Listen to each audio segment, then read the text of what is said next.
Kementerian Kesehatan Gaza melaporkan 94 warga Palestina tewas akibat serangan udara tersebut.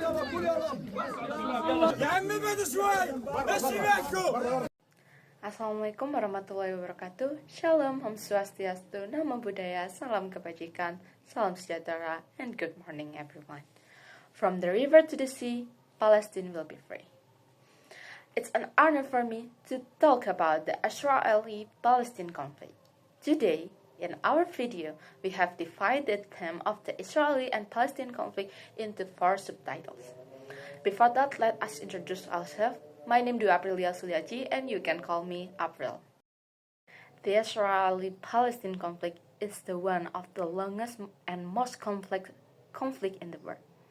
The conflict has its roots in the late 19th century when the Zionist movement wanted to establish a Jewish homeland in Palestine, which was then under Ottoman rule.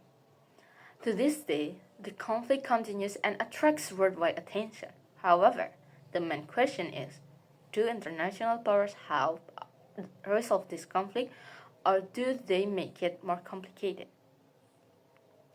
First, let's look how the world countries are influenced.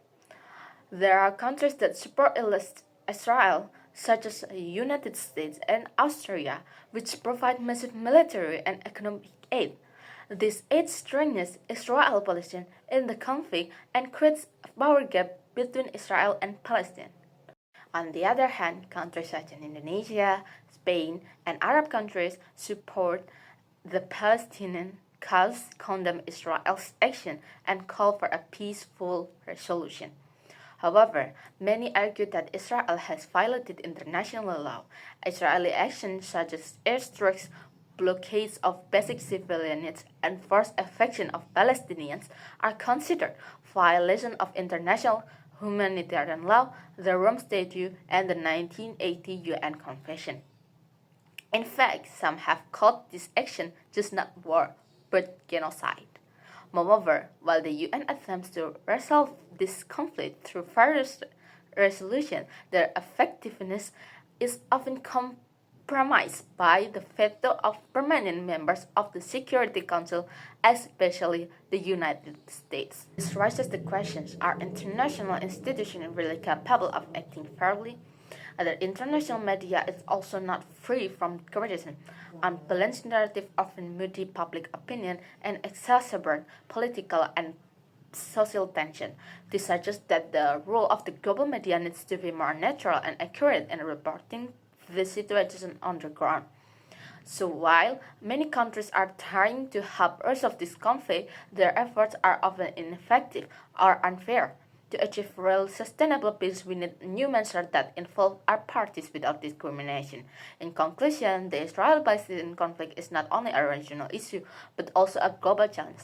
We all have responsibility to push our just human and sustainable resolution, because ultimate true peace can only be achieved when justice is served for all the parties. Thank you. Hello, my name is Irfa Shafarani Azzahra. I'm from class B. I will explain the main point of my essay.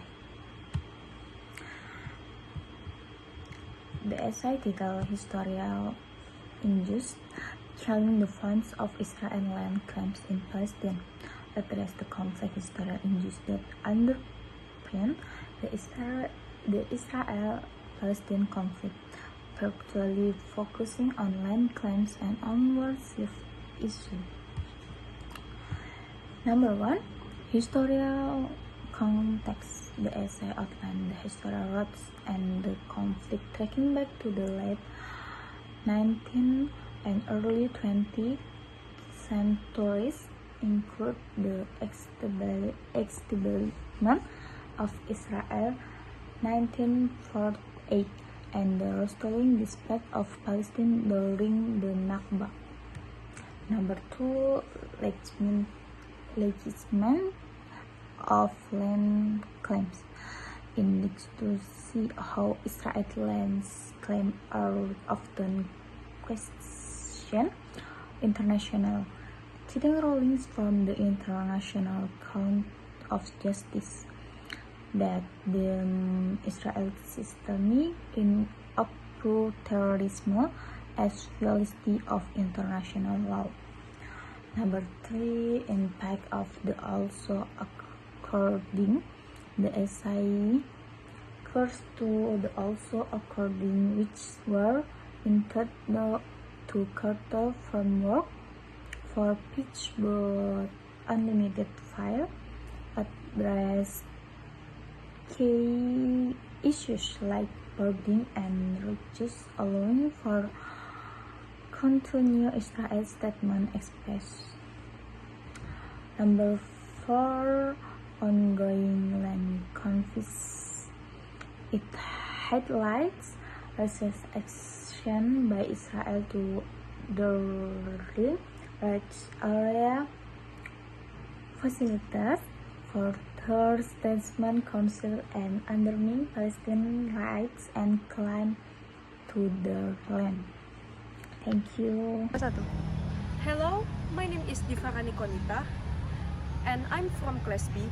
Today, I will talk about whether the Israel occupation of Palestine is a violation of human rights or is a defense of security. Imagine living in a place where your every move is watched and your freedom to move, study, or work is limited. This is the reality that many Palestinians face due to the Israeli occupation since 1967. But the question is, are Israel's actions a human rights violation or a defensive measures to protect its security?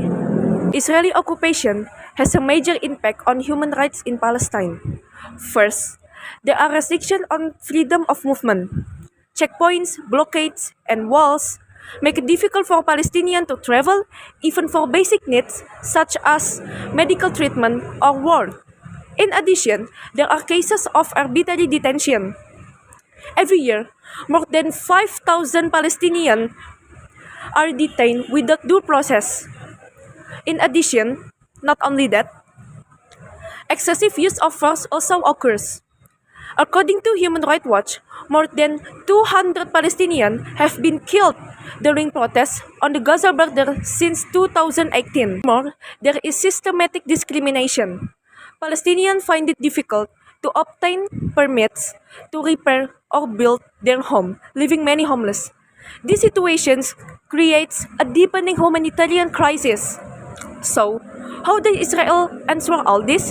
Israel argues that such measures are necessary to protect its national security. After facing terrorist attacks targeting civilians, it claims that the occupation and tight control over Palestinian territories are only defensive measures. Is this really the case?